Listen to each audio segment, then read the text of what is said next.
Thank you, Senator Johnston. Senator Ludlam. Thanks, Mr Deputy President. I was rise to make a contribution on this bill as well. It's interesting to hear Senator Johnston's comments and realise, as I thought I might, that I agree with much of his critique of the way that this bill has been handled by the Minister's office and by the Department of Defence. And yet, on the procedural issues, I can't help but think these are something that Senator Johnston could have done quite a bit about. There's not a lot of point whinging about how the committee wasn't given time to analyse these amendments, how consultation was rushed, how the committee was forced to report 20 days early, and you know some kind of fixes in when that is going on. These were all things the coalition could have done something about, and they didn't. And that is actually quite telling. This legislation does implement a Bush-Howard Treaty between Australia and the United States, which seeks in part to increase interoperability through administratively and practically using the two-way trade of weapons and defence technology and research. And I think it is worth, at the outset, before we go into the detailed provisions of the bill and why it has caused so much concern in our academic and research communities as to what this bill is actually about. CIPRI says that defence spending in the year 2011, the last year for which we've got accurate numbers, was about $1.74 trillion per year. So in the time that it would take to read a 20-minute speech, the world will spend $66 million on weaponry and on defence technology. And that, in part, is what this bill is seeking to enable. The Greens will not be supporting this legislation for many of the reasons that Senator Johnston just outlined, and yet the coalition has seen fit not merely to support the bill but to enable it. On some of the substantive provisions, I suspect we will find agreement when it comes to the committee stage, and I thank everybody, particularly in the opposition, the Minister's office, for scrambling over the last couple of days to try and fix the mess that has been handed to them. I would also like to add my comments thanking the staff of the Foreign Affairs, Defence and Trade Committee for, again, being handballed a mess, and it didn't have to be this way. Nonetheless, working through the issues with the usual diligence and care. But both the treaty, the underlying treaty, and this bill facilitate the weapons trade. The treaty and this bill make the collaboration between those creating, selling and buying weapons of war easier, and let us not airbrush that and push that under the table. We would oppose this bill, therefore, no matter with which country Australia was proposing to do this with, because we do not wish the arms trade to be easier or to be enhanced or to be smoother or to be more interoperable. We question the human and economic resources going into war and the preparation of war, the narrow, stunted vision of security and human security that underlies the idea that as long as we prepare for war, we will be secure. Issues around climate change, food insecurity, water scarcity, HIV/AIDS, natural disasters, none of these genuine human security issues are remotely improved by defence spending, quite the reverse. The bill removes restrictions on certain defence exports between the US and Australia through the creation of an approved community comprising industry, particular facilities, government agencies and research and educational institutions that are approved, which will dispense with the need for the usual export licences required for these items. So at the outset, acknowledging the streamlining of paperwork, the reduction of red tape that is clearly underlined here. It also, however, requires controls for a specified defence and strategic goods list, the DSGL, and related goods and technology. Now, this list is some 380 pages long, and the bill set up a registration and permit regime for brokering in these goods and services. These are commitments, as Senator Johnston outlined, that Australia has already undertaken under the Wassenaar arrangement on transfers of technology by intangible means, such as word of mouth, email, faxes and other electronic means. And lastly, the Defence Export Control Office is to administer the permit regime without the benefit, I would note, of any resident scientific expertise. Now, we understand why this arrangement exists. We are staunchly supportive of disarmament and non-proliferation regimes globally. Unlike the government, quite cheerfully led on by the opposition, who has recently made a direct assault on nuclear non-proliferation and disarmament regimes by proposing to sell uranium to a country that stands outside the NPT. However, the Wassenaar Arrangement and the Defence Trade Control List exists to stop information and technology being weaponised, and that is an objective that we strongly support. That's an important goal, and there are good reasons to pursue it diligently.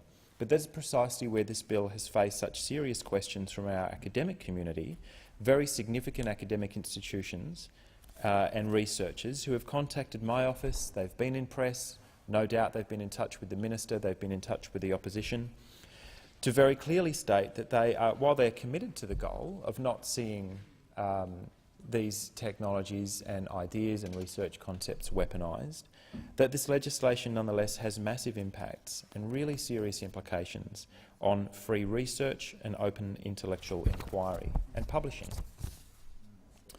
From the 4.5 years that I've been a member of the Foreign Affairs, Defence and Trade Senate Committee, I've found it to be usually very measured and very fair in its language and recommendations. This is a diligent committee that takes its work very seriously.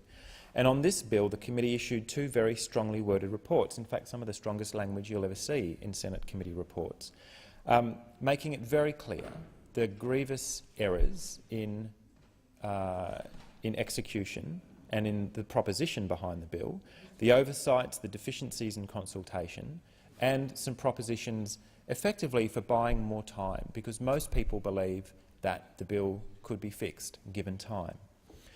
The committee sent the bill back to Defence, told them to do their homework, listen to what the universities were trying to tell them and come back to the Senate when the bill was no longer a work in progress. Well, the fact is there are amendments being finalised this morning. That is the degree to which this bill is still a work in progress. Senator Johnston alluded in his opening remarks in the second reading speech that in fact he's still waiting to hear perhaps there'll be changes to government amendments and giving conditional opposition support. This bill is still a work in progress. There are still discussions going on behind the scenes, I gather, from Senator Johnston's comments about the precise shape and form of government amendments. That's remarkable. That is an abusive process. It's certainly an abuse of the committee system that we are sent here from all over the country to participate in to make sure that these kinds of things don't happen. Why exactly is it that we are rushing today? Why are we tying ourselves in knots, given this bill actually, without a huge amount of debate, passed the House of Representatives last November? Why are we proposing to make these long-lasting and potentially very retrograde measures passed into law? Well, we know why. It's because the United States Secretary of State Hillary Clinton is coming to Australia. Secretary for Defence Leon Panetta is coming to Australia for OSMIN talks later this year. That's all this is about. It's about a photo opportunity. It's about an announceable. This is hollow men stuff. And for that we are rushing a very, very important bill against the express objections of people who will be directly affected. Our proper parliamentary process and the mechanisms, hard-fought mechanisms for ensuring scrutiny of bills and making sure that we get complex legislation right are just being kicked aside for a photo op and a soundbite. It's a disgrace. So the Foreign Affairs, Defence and Trade Committee did not get to look at the pages of government amendments that were tabled right after the committee had reported. As senators will know, the opposition saw merit in the idea of the committee having an opportunity to verify whether the consultation process that was belatedly undertaken actually delivered the goods in the form of amendments that gave shape to the concerns that people were raising.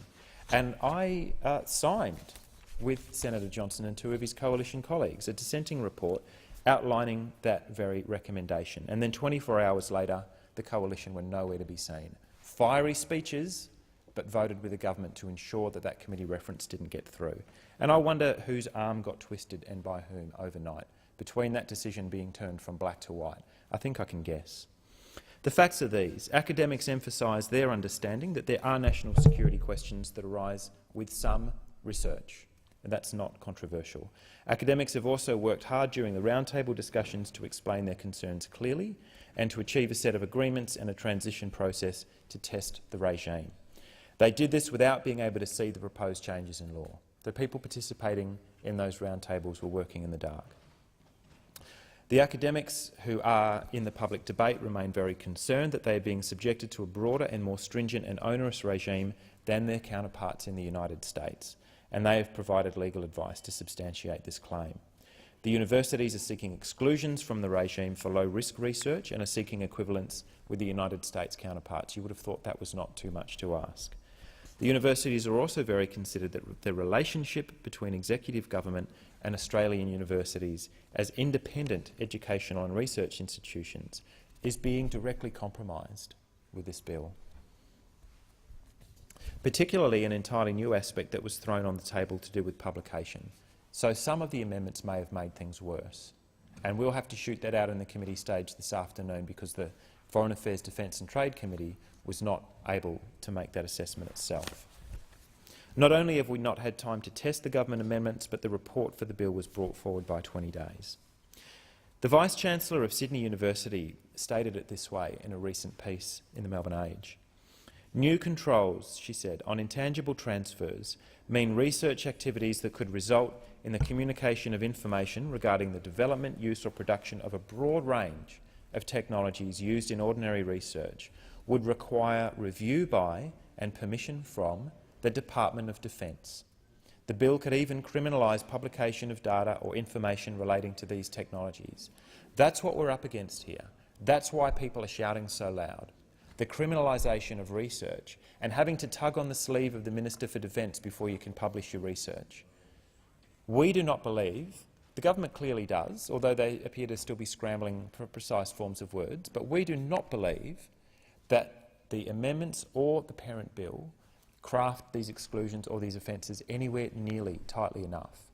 And so we're being given a 2-year cooling-off period to see if it works. Why would you embed these disastrous provisions in law and give yourself 2 years to work out how badly it would go on, when with another couple of weeks, I believe, these things could have been fixed in the first place? So I share the Vice-Chancellor's concerns about the new offence around publication or other dissemination of technology on the DSGL to the public or to sectors of the public by electronic or other means. That wasn't even in the original bill. As I've said previously, we're concerned about the chilling impact that this may have. Now, I can't stress enough, the Greens want to see restrictions on research that is about dual use and weapons-related technology.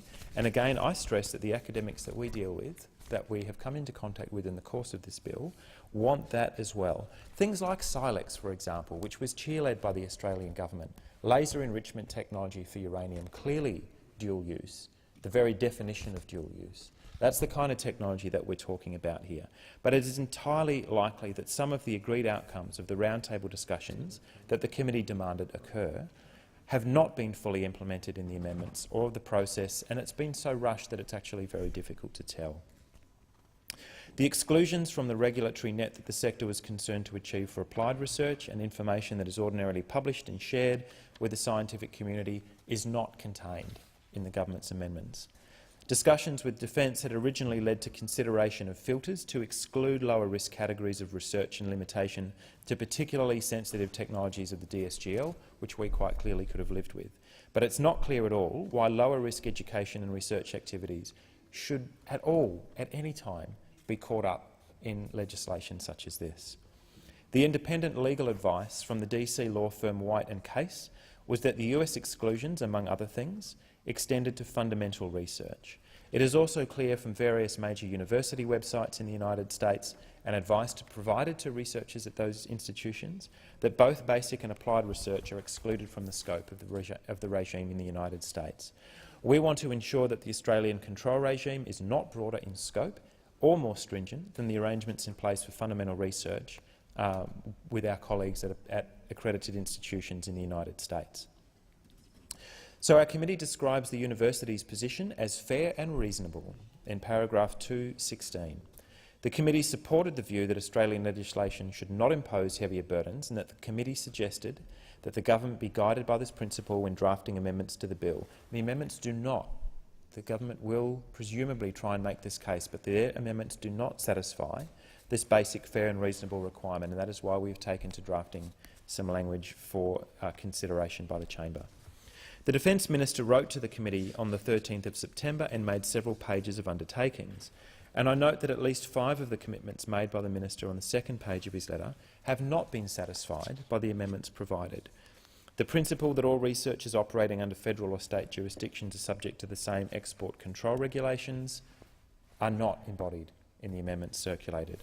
The compliance and regulatory regime is not refocused from an individuals and research group to the organisational level. Permits have not been granted for specific research programs and projects for extended periods, and the proposed obligations to apply for permits for publication have not been replaced with an offence provision that applies to individuals if they willfully release controlled information into the public domain. These were things, commitments and undertakings from the Minister's office that were pretty well regarded. Given a bit more time, I believe they could have been incorporated into the bill.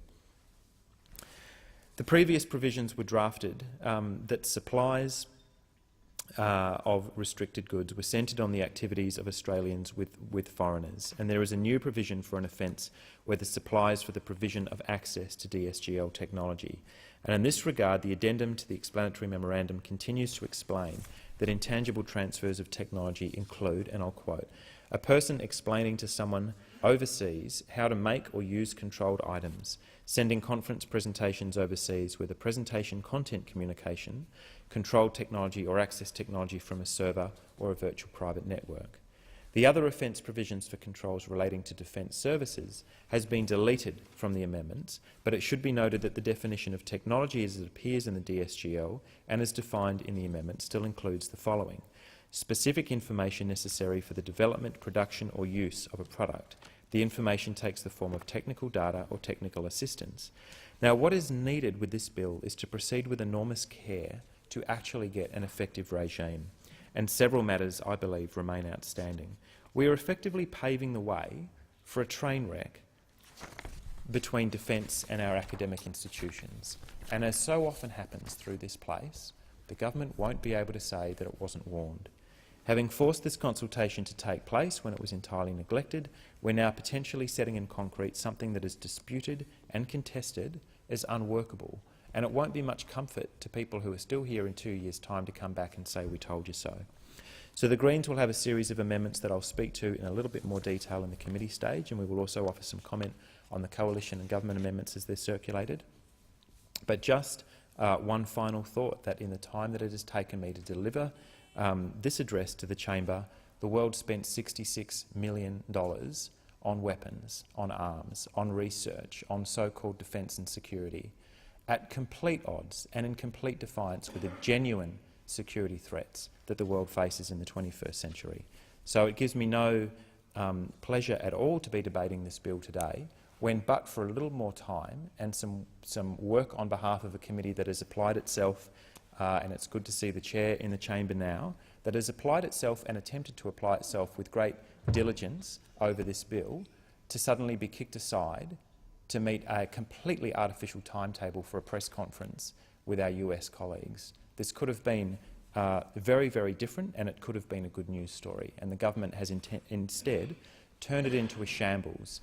And for enabling this shambles to occur, it's difficult to take Senator Johnston's comments clearly when, after all he says and all the huffing and puffing and condemnation of how appalling the government's behaved, you're going to vote for the damn thing. Voted for the procedure that allowed this to occur for the first place, and then you're going to vote for the bill through you, Madam Chair.